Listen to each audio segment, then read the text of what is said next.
Good afternoon, everybody. Well, good afternoon. I know we have some serious business ahead of us today, but as you know, sometimes a girl just want to have fun. Come on. I'm trying, guys. But in all seriousness, this afternoon we are celebrating a truly historic moment for marriage equality. And so I brought a friend with me who is an icon, really doesn't need any introduction, but we are thrilled that she is here. We are honored to have her here with us today on this important day, Cyndi Lauper, who has been advocating, as many of you know, for LGBTQI+ community for decades, particularly to end youth homelessness. Cyndi will be performing this afternoon, and I thought I'd invite her in front of all of you all today to say a few words. And Cyndi, thank you so much for coming. The podium is yours. Thank you. Hi, I just want to tell you I came here because I wanted to say thank you to President Biden, Speaker Pelosi, Vice President Harris, and all the advocates and his team for once, our families, mine and a lot of my friends and people you know, sometimes your neighbors, we can rest easy tonight because our families are validated and because now we're allowed to love who we love, which sounds odd to say, but Americans can now love who we love. And bless Joe Biden and all the people that worked on this for allowing people not to worry and their children not to worry about their future. Thank you, and thank you for being supportive, and hey, I will sing out to you. Thank you very much. Thank you, Cyndi. Thank you so much. Okay, thank you so much, Cyndi, for coming. Again, this is an extremely historic day, a proud day for me and so many of us here at the White House and so many Americans just across the country, and we truly will be looking forward to Cyndi performing on the South Lawn today. I know we don't have a lot of time, and so we'll go straight to questions. Zeke? Thanks, Karine. Obviously, the news that the former FTX Bank of Freedom was arrested in the Bahamas. The president received campaign donations, from him. Many prominent Democrats did, some Republicans did as well. Will the president return that donation? Does he call on all politicians who got campaign donations that may have come from customer money to return those funds? So look, I'm covered here by the Hatch Act, limited on what I can say, and anything that's connected to political contributions from here, I would have to refer you to the DNC. I'm asking the president's opinion, though. Does he want those people who...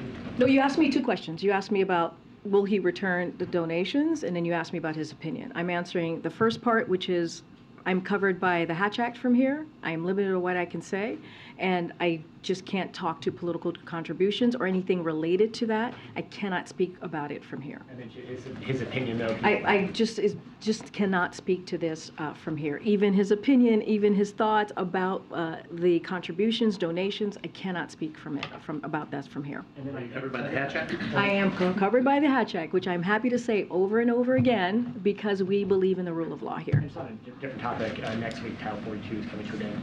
How is the administration preparing for that, and what more is the president prepared to do to stop people crossing the border irregularly in the United States, in many cases? So what we're doing to need to prepare, we are asking Congress, as you all know, for the resources. We've been coordinating with leaders across the Western Hemisphere. As you all know, we've reported on meetings that we've had and actions that we have taken.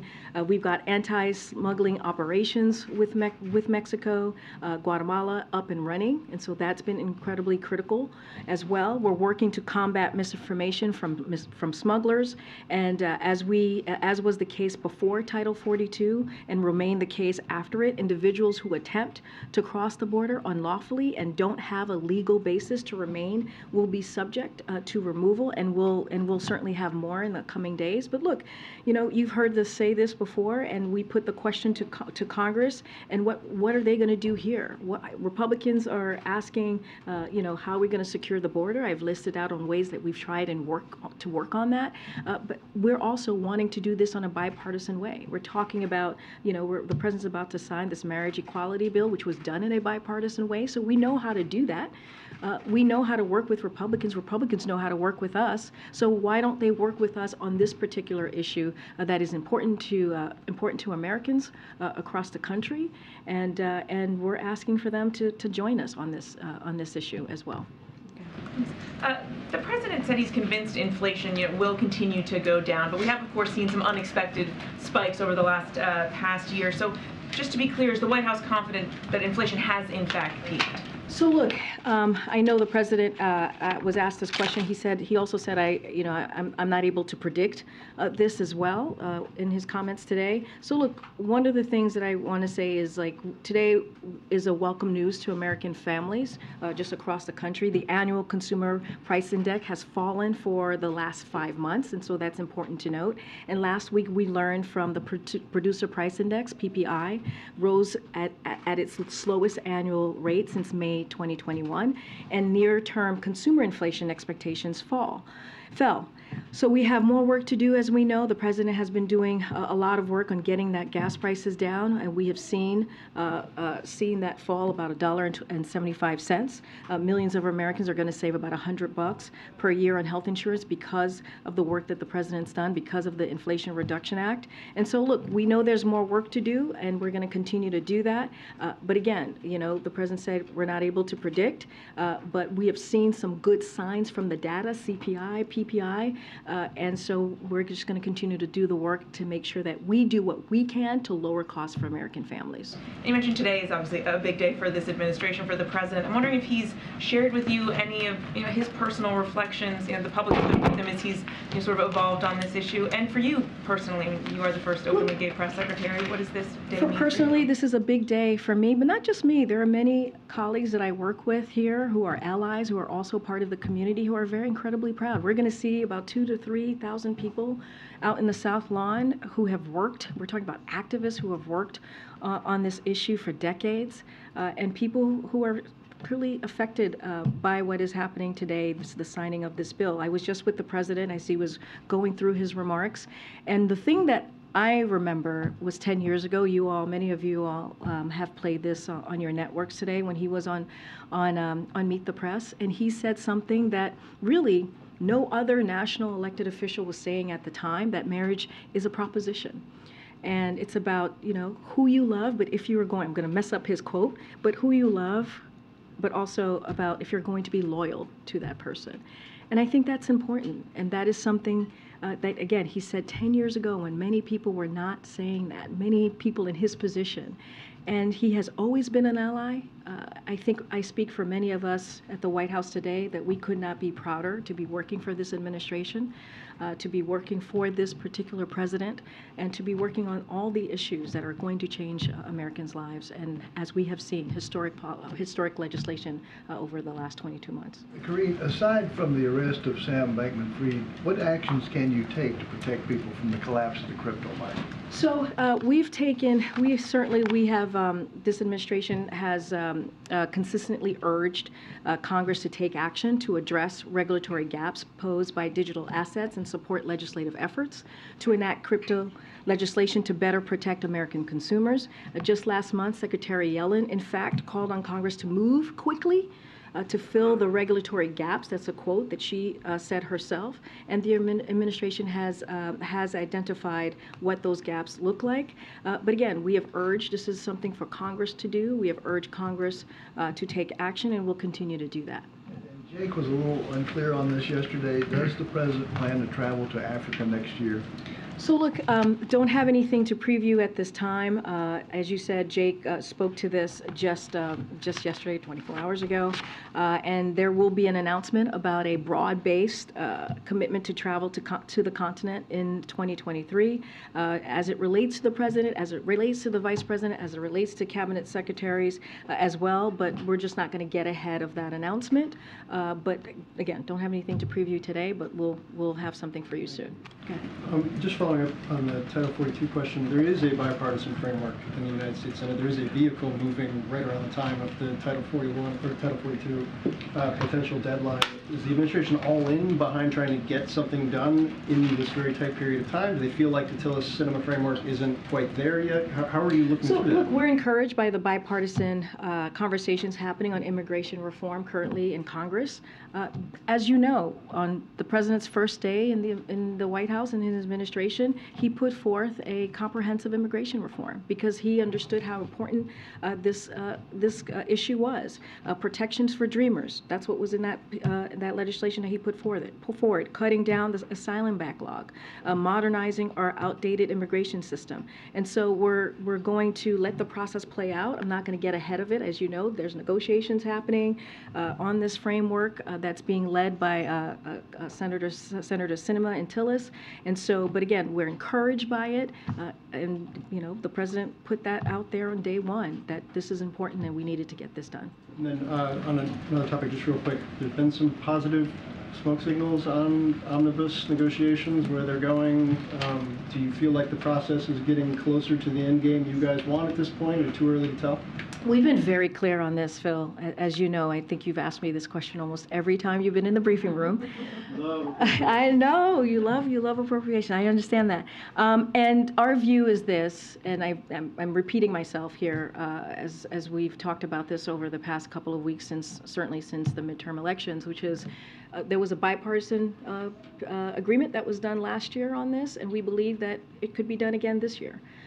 And there's enough time to get this done. This is not a partisan issue. We're talking about bipartisan issues here when we talk about the American people, national security, right? We're talking about public health, public education, all key issues that matter for all Americans across the country. And so again, we are just going to continue to encourage Congress to act and to get this done.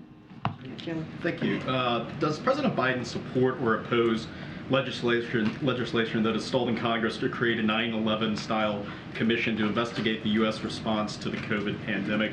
What is the White House position on this? So I think this has been asked before, I think during Jen's tenure. I don't have anything more to add or more to look into on this. I would have to go back to the team and see if our position has changed, but nothing new for you. What was the position? No, I'm just saying I know that this has come up. I just don't have anything else new to add or to go back and ask and to see where we are on that. So whether but does the administration support it or oppose it? Or? I just answered your question. Okay. I said I know this has come up in the past, but I don't know if we've changed our position. I have to go back to see exactly where we are on that particular question. Okay, thank you. Okay. Is there a sense today with the president signing the Respect for Marriage Act that makes it settled in America, or is there still some concern that based on some of the comments from Justice Thomas or the potential for other litigation, that this could still be an issue that would be explored in the U.S.? So I think a couple of things there. Look,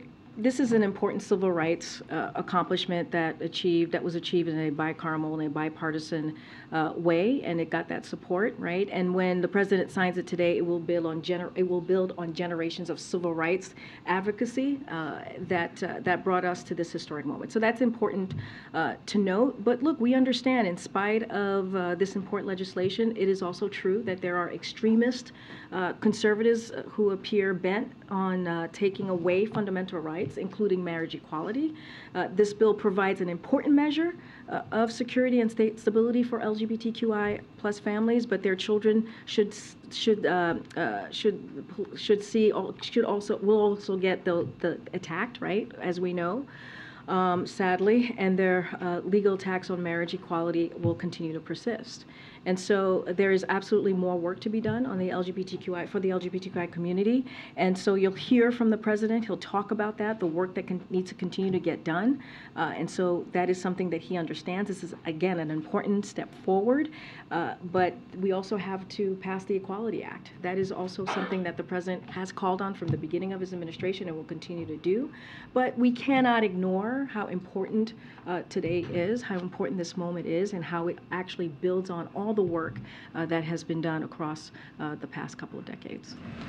Thanks, Karine. Today, the president talked about his economic agenda, saying that it was part of the reason why we're seeing inflation easing. Does he also credit the Fed and the rate hikes as a reason why we're seeing inflation ease? I'm just not going to respond to any actions that the Fed has taken. They are independent. We are never going to comment about that. We believe they have the best monetary policies to deal with inflation, but not going to comment on the actions that they have taken or the actions that they're going to take. The president, look, as we know, the president has taken, has an economic policy, economic plans that we have seen him execute over the past 20 plus months that has shown to have been effective in where we are with our economy right now, to have shown that we've been able to grow, create, I should say, 10.5 million jobs that matter, especially after what happened when he walked into the administration with the pandemic, with what was happening with the economy, the bipartisan infrastructure legislation, creating jobs, good paying jobs. And so that will continue. He feels, as you heard from him today, this morning, that we need to continue to make sure that we build an economy from the bottom out and middle out, and that we don't leave anyone behind. And so that's what he's going to continue to focus on. Fair to say that he thinks, in large part, it's because of his agenda. Well, we have said what we are seeing today with the economy being as strong as it is, and what we have been able to do with job creation. We believe that a lot of that is because of his economic policies. Now, as it relates to inflation and what we've been seeing with inflation, of course, the president has made that his number one economic priority, and making sure that we bring costs down. And that's why he's taken actions on gas prices. That's why he signed the Inflation Reduction Act, because he wants to make sure that we're lowering cost for the American families. But we have to remember what the president inherited here when he walked into this administration. We were dealing with the economy that was struggling. We were dealing with Americans who were losing jobs. And so he was able to turn that around, and that's what he means about his economic policy. Go ahead, Stephen. Thanks, Karine. The President is about to enact a landmark piece of civil rights legislation, but I was hoping you could speak to the concerns that some have expressed, that what's actually in the bill could be read as something that codifies discrimination. There's a section here that speaks to the ability of nonprofit religious organizations, faith-based social agencies, educational institutions, employees of those organizations to deny services, accommodations, facilities, goods, advantages, privileges to gay couples. So how is that not codifying discrimination? So a couple of things. Let's walk through what's in the piece of legislation that the president is signing in a few minutes. It codifies federal recognition of same-sex marriages. That matters.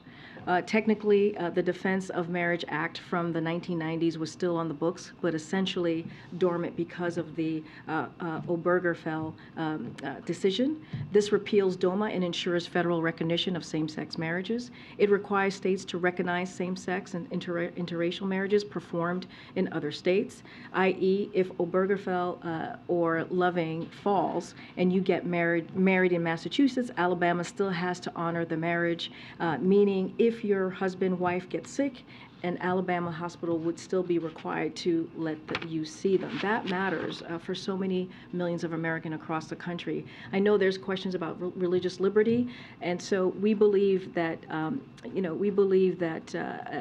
RFMA contains strong protections for houses of worship and religious nonprofits, and this question was well litigated throughout the legislative process, where it passed with both chambers of bipartisan support, and I think that matters, right? Bipartisan support was had for this piece of legislation. And so look, as the president said 10 years ago, as I mentioned, it comes down to a fundamental question of who would you love, who do you love?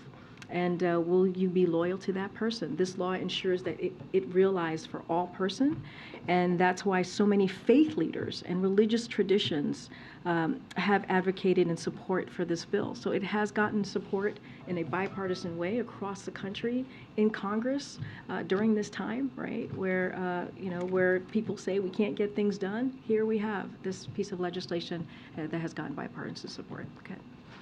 Thanks, Karine. On immigration, how concerned is the administration that there will be this unprecedented surge of migrants trying to come across the border once Title 42 goes away? So look, as you note, as I know you guys are all tracking this, Secretary Mayorkas is in El Paso today, and he's assessing operations, and he's speaking to the workforce down there. He's also meeting with local officials who have been incredibly important partners as we rebuild our asylum system. The Department of Homeland Security is working to quickly decompress what we're seeing in the El Paso area, for example, and safety and efficiently screen and process migrants to place them in immigration enforcement proceeding. Over the last 18 months, DHS has deployed enhanced automated processing system, automated surveillance towers, rescue beacons, and additional personnel to the sector. In addition to that, CBP has deployed additional agents support the sector. That's on top of the mobile processing units, medical screening personnel, and nearly 1,000 Border Patrol processing coordinators DHS already had deployed in the area. So look, this is something, again, the first day of the President's administration, he put forth a comprehensive immigration reform bill because he understands how important this is. We have taken action. We have given the Department of Homeland Security historic funding to deal with this very issue. And so we're going to continue to monitor this. Like as I mentioned, Mayorkas was down in El Paso to talk to local officials who have been great partners with us. And so again, we're going to do the work. We're going to be prepared, and we're going to make sure we have a humane process moving forward.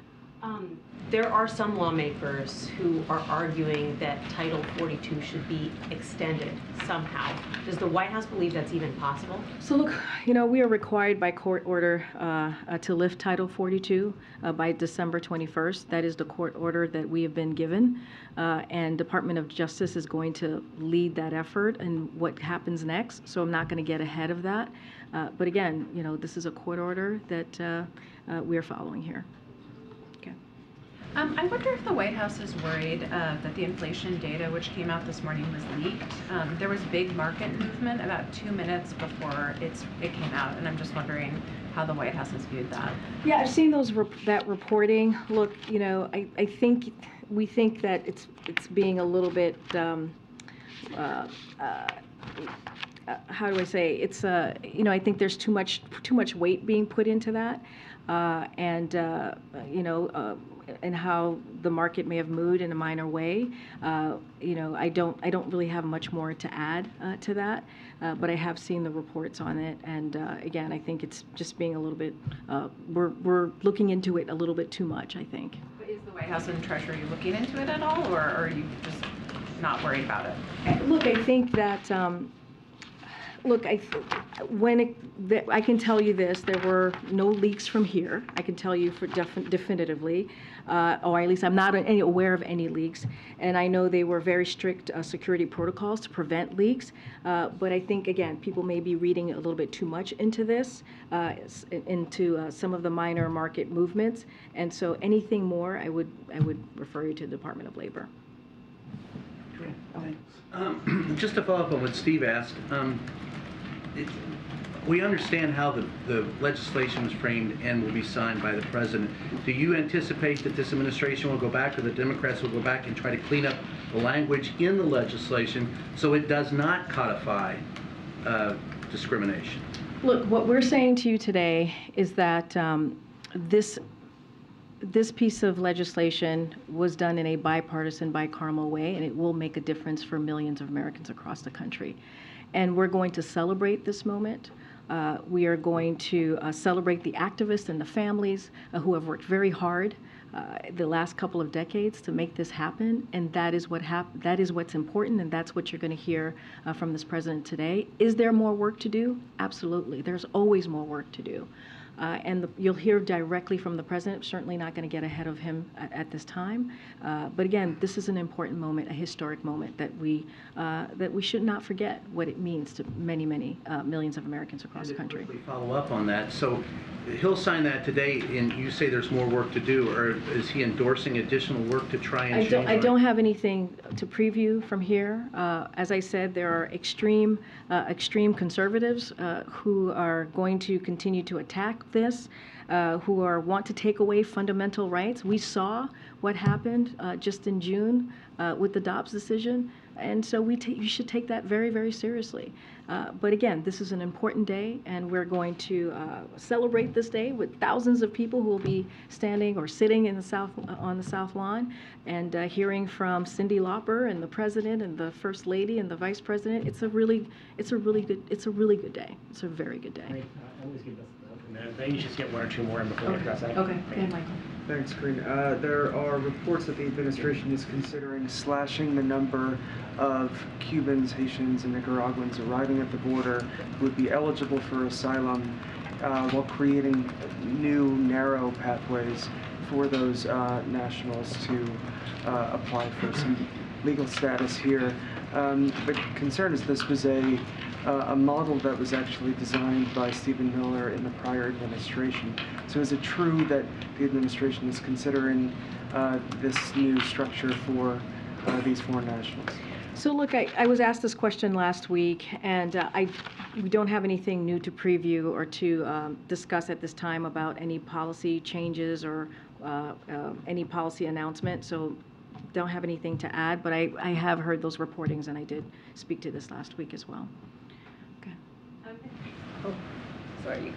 Thank you. Well, I mean, I don't have much time, so. No, a foreign policy question. I was wondering, there have been clashes at the border between India and China, and the tensions are pretty high between the two countries. Is this something the administration is concerned about? So look, we are glad to hear that both sides appear to have quickly disengaged from the clashes. We're closely monitoring the situation. We encourage India and China to utilize existing bilateral channels to discuss disputed boundaries. Again, we're glad to see that there's been some disengagement on the clashes at this time. Go ahead. I think you allowed your colleague to go ahead of you, so go ahead. Thank you. With Republicans about to take control of the House, are there additional economic policies the president wants to implement in the next couple of months? Look, the president has always been clear. He is working for the American people, American families, to do everything that he can to lower costs, as we're talking about the inflation that we're currently seeing as being one of his #1 economic plans here. And then, as you've seen him act on gas prices, as you've seen him act on Inflation Reduction Act, we're going to see early next year the real effects of the Inflation Reduction Act as it relates to bringing down healthcare costs, energy costs. So the president's never going to stop. He's going to continue to do that work. He's always, always happy to work with Republicans and looking to reach across the aisle, as we've done with the bipartisan infrastructure legislation, as we've done with the CHIPS and Science Act, in order to create jobs and bring jobs back, manufacturing jobs back to companies back to the country. And so we're going to continue to do that. That will never end or never stop. Okay. Is the White House whipping against Senator Bernie Sanders' War Powers resolution that's set for a vote in the Senate tonight? Look, we've spoken to this before. I don't have anything much more to add. I know my colleagues actually was asked this question last week. Don't have anything more to really discuss or lean into on this. Bernie Sanders just said that he's dealing with White House opposition to it right now, so just hoping for a confirmation of what all is going on there. So look, I'll say this. We're in touch with members of Congress on this. Thanks to our diplomacy, which remains ongoing and delicate, the violence over nearly 9 months has effectively stopped. As we have seen during this administration, the situation is still fragile. and our diplomatic efforts are ongoing, so we want to make sure that this is not impacted and the people of Yemen do not suffer, or that any of the progress we have made is overturned. Again, I really don't want to get ahead of the progress. We continue to work with Congress on this. We're having the conversations. I just don't want to get ahead of that. It sounds like you might veto that if it comes to I'm just not going to make a prediction. I'm certainly not going to make a prediction of what the president is going to do, is not going to do. We're having conversations with members of Congress, and I will leave it there. Thanks, everybody. Thank you.